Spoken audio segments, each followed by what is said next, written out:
January 1st, 2000. The world didn't end. Y2K was a dud, and four people each had $10,000 burning a hole in their pocket. One bought stocks, one bought a house, one bought gold, and one, the boring one, put it in an index fund and forgot about it.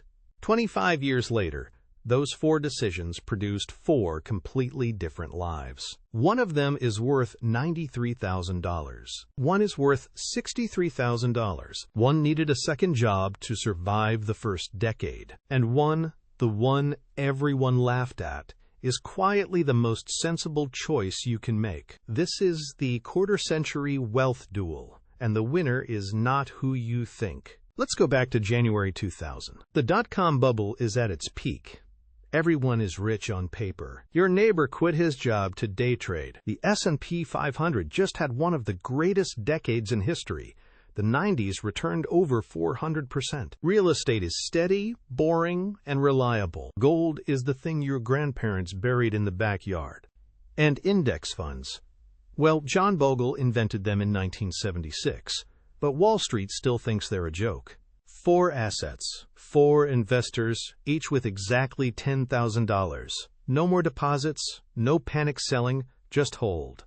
Investor 1 puts $10,000 into the S&P 500 Total Return Index, dividends reinvested, hands off. Investor 2 puts $10,000 into U.S. residential real estate, price appreciation only, no rent. Investor 3 puts $10,000 into physical gold, roughly 35 ounces at $282 per ounce. And Investor 4 puts $10,000 into the Vanguard 500 Index Fund, ticker VFINX. Same starting line, same $10,000. 25 years of history about to happen. Here's where the story gets uncomfortable for stock investors. By December 2002, just 2 years in, the S&P 500 has lost 37% of its value. That $10,000 is now $6,312. Investor 1 has lost nearly $4,000 in 2 years. The Vanguard Fund?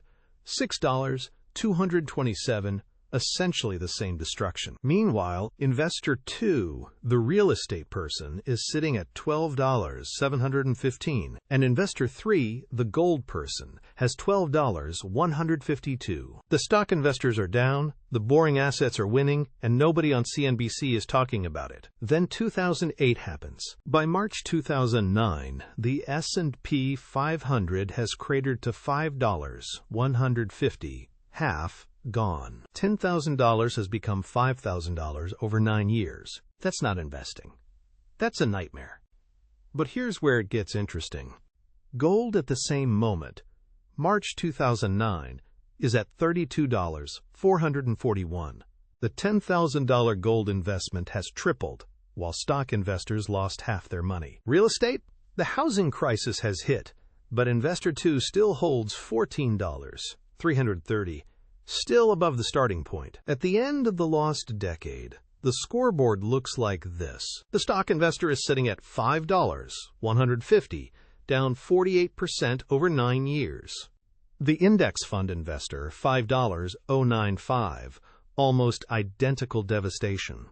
Real estate, $14,330. Gold, $32,441. In 2009, if you told anyone that index funds would one day catch up to gold, they'd have laughed in your face. Then something shifted. The Federal Reserve dropped interest rates to 0. Quantitative easing began, and equities went on the greatest bull run in modern history. The S&P 500 returned over 370% during the 2010s alone. By December 2019, the stock investor's $10,000 has grown to $32,120. The index fund investor, $31,689, almost identical to the last dollar. Real estate by 2019, $21,450, solid, but it never kept up with stocks post-crisis. And gold? Gold peaked in August 2011 at nearly $1,900 per ounce. Then it crashed, falling 45% over the next 4 years. By 2019, gold sits at $53,997. Still the leader, but the gap has narrowed dramatically. Here's the psychological test, and this is the part nobody talks about. Gold investors watched their asset fall 45% and stayed underwater for 9 consecutive years. Could you do that? Most people couldn't, and that's exactly why most people don't make money in gold. March 2020, the pandemic hits. The S&P 500 drops 20% in a month. The index fund falls identically. Real estate barely flinches, $21,650, almost flat, because you can't day trade a house. Gold goes up $56,727, because when the world is panicking, people buy gold. Then something nobody predicted happened. The government printed trillions of dollars. Interest rates went to zero, and asset prices exploded. Stocks tripled from the COVID bottom. Real estate went on a historic run. And gold, already elevated, kept climbing as inflation surged. By December 2024, the final scoreboard. The S&P 500 total return, $63,160, a 531% total return, a CAGR of 7.65%. The Vanguard Index Fund, $62,261, a 522% return, CAGR of 7.59%. U.S. real estate, $32,331, a 223% return, CAGR of 4.81%. And gold, $93,744, an 837% return, a CAGR of 9.38%. Gold won, and this is deeply counterintuitive to almost every equity investor alive. The reason is the sequence of returns, and it's the most underrated concept in investing. Stocks started the race by losing 50% twice in 9 years. Gold started the race by going up almost every single year of that same decade. When you start in a hole, the math to climb out is brutal. If you lose 50%, you need a 100% gain just to break even, not 50%. Gold never had to climb out of that hole. It was already on top of the mountain. That compounding head start is nearly impossible to close, even with a decade of spectacular equity returns. Now, here's the twist, and this is where the video gets complicated. That $93,000 from gold?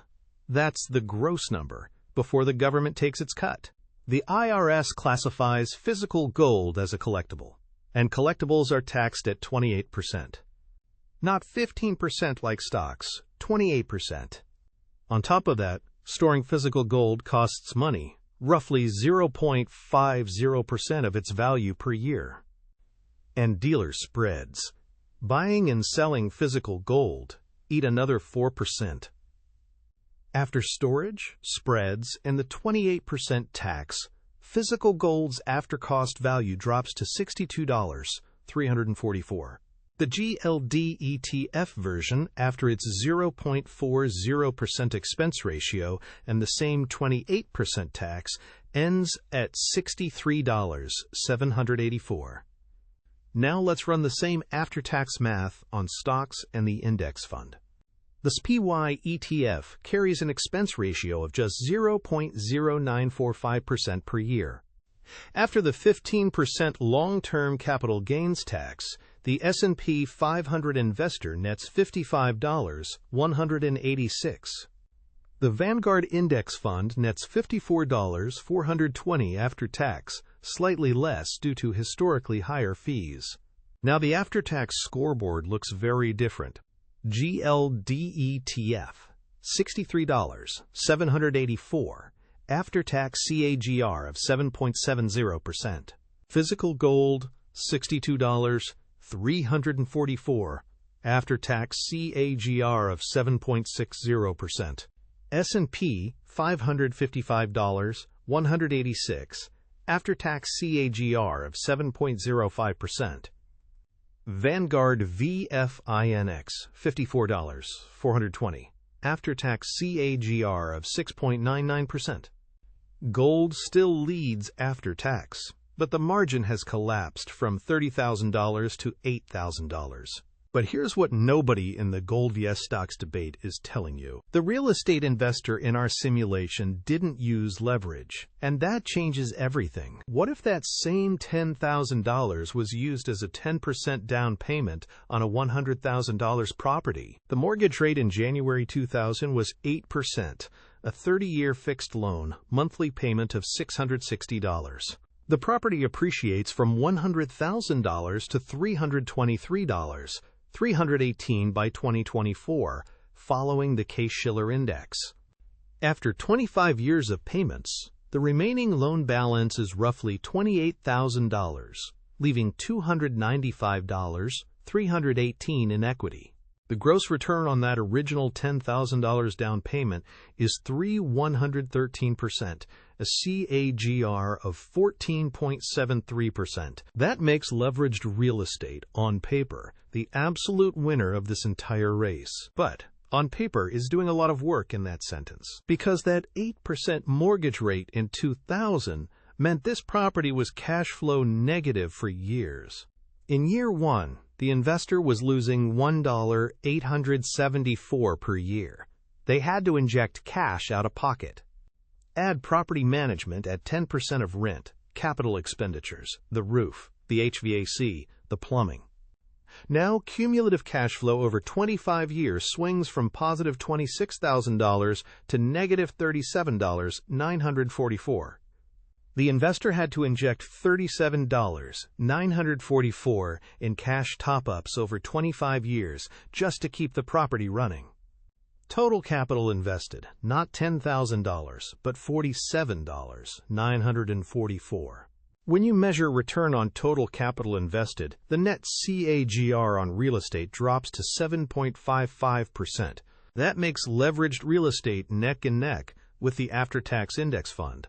The extra 0.5% in real estate returns came with tenants, vacancies, lawyers, and a 3 a.m. plumber call.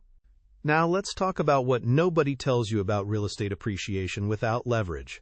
If you simply owned your home, no rental income, no leverage, property taxes, maintenance, and insurance create a 2.5% annual drag. The gross CAGR on real estate appreciation is 4.81%, but 2.5% of ongoing costs cuts the net return to just 2.31%. Before transaction costs, which add another 10% when you buy and sell. An unleveraged primary residence held as a pure investment is not a wealth builder. It's barely above inflation. Now let's look at the volatility, because the return number is only half the story. The S&P 500's worst single year in this period, down 37% in 2008. Maximum drawdown peak to trough, down 55.25%, and it took 5.5 years to recover. Real estate had 5 negative years too, and a maximum drawdown of 27.4% that took 10 full years to recover. And gold, despite winning the race, had 7 negative years and a maximum drawdown of 45%. The asset that won this race was also the hardest to hold for nearly a decade. Now let's talk about the SPIVA data, the number that should end the active fund debate forever. According to the SPIVA 2024 scorecard, 94% of active domestic equity funds underperformed the S&P 500 over 15 years. Read that again. 94% of professional stock pickers with full-time research teams still lost to a passive index. The average actively managed fund charges between 0.52% and 1.00% per year. That fee gap compounds over 25 years into a difference of tens of thousands of dollars. And this is why the index fund, the one Wall Street laughed at in 2000, is the quiet backbone of nearly every serious retirement portfolio. Now here's what I think is the most important number in this entire video. Only 45% of companies that were in the S&P 500 in January 2000 are still in the index today. More than 270 companies have been replaced, bankruptcies, acquisitions, irrelevance. The index fund automatically owned the winners and ditched the losers without a single decision from the investor. That's survivorship bias protection, built into the product by design. Now let's look at liquidity, because not all $63,000 is created equal. Stocks and index funds. You can sell a $100,000 position in 1 to 2 days. Real estate. You're looking at 30 to 60 days in escrow, minimum. Physical gold, 1 to 5 days, but a dealer has to weigh, verify, and ship it. In an emergency, your house is the worst thing you can own for quick cash. Real estate's leverage advantage is unmatched. A retail investor can borrow 9 to 1 on a home purchase. No bank will give you 9 to 1 leverage on stocks. Margin is capped at 2 to 1 and can be called at any time. Now let's talk about the homeowner net worth gap, because this number explains why Americans love real estate. According to the Federal Reserve Survey of Consumer Finances, the median homeowner net worth is $396,000. The median renter's net worth is $10,400. That's a 38 to 1 wealth gap, homeowners versus renters. But the gap isn't purely about returns. It's about forced savings. Every mortgage payment is a forced savings contribution, whether the homeowner feels like it or not. Most people who rent never invest the difference. They just spend it. Homeownership, for most Americans, isn't the best investment. It's the only investment they actually make. So what does all of this actually mean? And what should you do with it? If you're someone who wants maximum simplicity with strong long-term returns, the index fund is your answer. No tenants, no storage costs, no dealer spreads, number 28% tax, just compound growth with almost zero friction. If you want to build serious wealth through real estate, use leverage, generate rental income, and treat it like a business. Don't just buy a house and hope appreciation does the work, because the math shows it barely keeps up with inflation. And gold? Gold is portfolio insurance, not a primary wealth driver. Gold won this specific 25-year race because of a once-in-a-generation sequence of returns, a lost decade for stocks followed by the greatest monetary expansion in history. Over longer horizons, 50-100 years, equities and index funds have historically outperformed gold. The lesson isn't buy gold. The lesson is that sequence of returns can matter more than average returns. If you retire at the start of a crash, you can run out of money even with a good average return, because the early losses never recover. This is why gold and real estate, despite their complexity, still deserve a place in a diversified portfolio. Not because they always win, but because they don't always lose at the same time as stocks. Remember March 2009. Stocks were down 50%. Gold was up 224% from the start. That's the value of non-correlation. Gold provides ballast when stocks are in freefall. So here's the final answer. Not for the race we just watched, but for the race you're running right now. Picture yourself at 70 years old, sitting somewhere comfortable, no alarm clocks, no boss. In one version of that future, you have an index fund that grew quietly for 30 years, automatic, untouched, compounding. In another version, you managed rental properties through booms and busts, and the extra return barely covered your time. The best investment isn't the one with the highest gross return. It's the one you can actually hold through a 50% crash without panic selling. It's the one that fits your life, your time, your risk tolerance, your tax situation. And it's the one you started, because the worst investment in history is the one sitting in your savings account doing nothing. Here's the one thing I want you to do this week. Not next month. Not when you feel ready. Open a brokerage account, Fidelity, Vanguard, or Schwab, and buy one share of a total market index, ETF. One share? That's it for now. Just get started. The 4 investors we followed started on January 1st, 2000. They didn't wait until conditions were perfect. 2 months later, the dot-com crash began, and they still ended up with 5 to 9 times their money. Time in the market beats timing the market, and this 25-year experiment proves it with cold, hard numbers. This video wasn't about which asset is best. It was about understanding what you actually own when you invest. Stocks are fractional ownership in real companies building real things. Real estate is leveraged exposure to land, shelter, and the productivity of your tenants. And gold is a bet that governments will keep printing money and that people will keep losing faith in paper. 25 years from now, someone is going to run this same analysis, and the numbers will be different. Maybe AI stocks will dominate. Maybe real estate in mid-sized cities will crush it. Maybe gold will have lost to a digital alternative. Nobody knows, and that's the whole point. Diversify, stay consistent, keep costs low, and let time do the heavy lifting. That advice is boring, but it's what the math keeps telling us, decade after decade. If this video helped you understand something you didn't yesterday, that's the whole reason this channel exists.